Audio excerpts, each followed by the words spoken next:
brothers and sisters dimanapun Anda berada. Kita berjumpa kembali dalam renungan harian In His Steps. Berjuang untuk kekudusan, kenakanlah kasih. Hari ini Kamis 4 Februari 2021. Bacaan dan renungan akan dibawakan oleh Romo Yosef Setiawan, Romo Moderator CFC Pangkal Pinang. Selamat mendengarkan.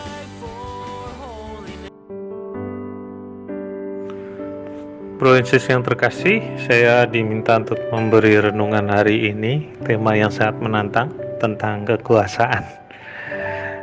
Bacaan Injil hari ini mengisahkan memang dari Markus 6 ayat 7-13, Yesus mengutus murid-muridnya berdua-dua dan memberi kuasa kepada mereka. Nah, kuasa ini yang menjadi modal untuk para murid melayani orang lain.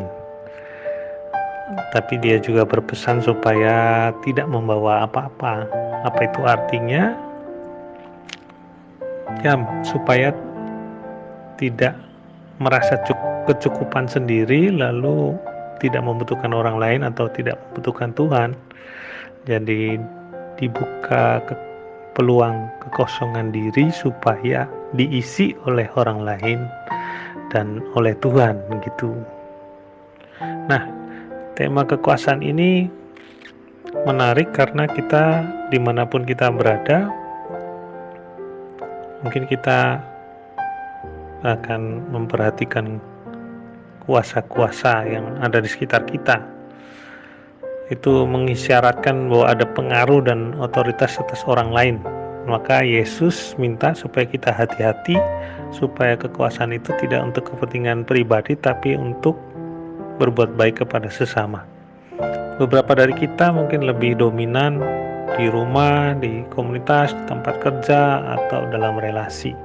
Itu juga kekuasaan. Jadi merasa lebih dominan itu juga suatu kuasa. Nah, kita harus hati-hati itu karena bisa jadi kita terjebak dengan kebanggaan atas prestasi, atas kemampuan kita. Lalu ada orang yang bangga kalau dipercaya jadi ketua, tapi kalau cuma jadi anggota dia nggak bangga, lalu dia nggak aktif. Kalau jadi ketua baru dia mau tampil. Atau orang mau kerja ketika ada SK, kalau nggak ada SK nggak mau melayani. Ya memang ini ada kehati-hatian. Satu pihak punya dasar SK itu sebagai pedoman untuk mulai karya, tetapi di lain pihak juga memperlihatkan bahwa dipertanyakan ketulusan melayaninya kalau menunggu SK baru bekerja. Ada juga yang cuma mau jabatannya aja, bangga dengan jabatan tapi omong doang, nggak ada yang dia buat sama sekali. Itulah prihatinan.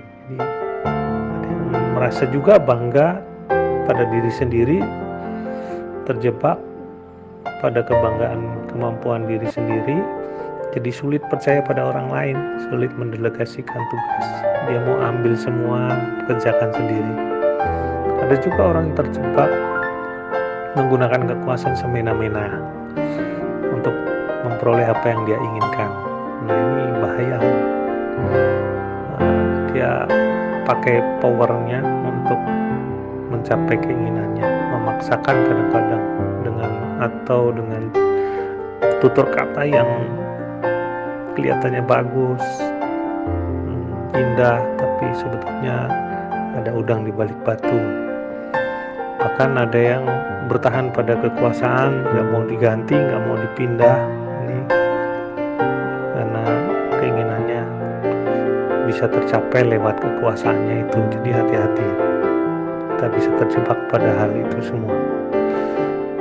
Beda dengan Yesus yang punya kuasa dan otoritas itu langsung dari Allah, kita tidak perlu ditanyakan itu, tapi dia justru punya kasih, dia justru punya kerendahan hati. Dia punya kasih contohnya ketika Dia punya kuasa, tapi dia tidak hanya memikirkan diri sendiri. Ketika hari Sabat, dia membantu orang yang lumpuh, menyembuhkan, ya, memberi makan, pokoknya melayani dengan penuh kasih, bukan berlindung pada aturan, pada hukum, pada aturan Sabat, nggak boleh melakukan ini itu, ya, seperti orang Farisi dan ahli Taurat kan berlindung pada hukum, tapi sebetulnya di balik itu tidak peduli, tidak mau membantu orang lain. Yesus justru mau turun tangan. Dia bukan hanya menyuruh orang melakukan itu, tapi dia sendiri turun tangan. Ada orang yang dengan kekuasaan dia hanya nyuruh-nyuruh, dia sendiri nggak lakukan. Nah, ini bukan kasih ini. Ya. Jadi hati-hati juga jenis kekuasaan yang macam ini. Dan yang kedua, selain kasih, keutamaan Yesus ada kerendahan hati. Dia menyempatkan diri untuk menyepi dan berdoa. Ya, di tengah kesibukannya melayani, banyak orang mencari dia, tapi dia tetap menyisakan waktu atau menyempatkan diri untuk berdoa. Tidak larut dalam ketenaran, sibuk sana, sibuk sini. Kan ada orang yang senang tampil sana, tampil sini. Yesus tidak. Nah, juga setelah berkarya melakukan yang baik, Yesus tidak pamer. Dia berpesan selalu, jangan seorang pun mengetahui hal itu. Ini luar biasa. Kita kecenderungannya kalau kita lakukan hal baik, kita pamer di medsos, ya, foto, video kan, lalu share di Facebook, Instagram, atau macam-macam. Ya, gak apa-apa juga untuk membagikan kabar gembira, tetapi kalau motivasinya hanya untuk pamer, membanggakan diri sendiri, ini bahaya. Saudara-saudari, ketika kesombongan datang, maka datanglah aib.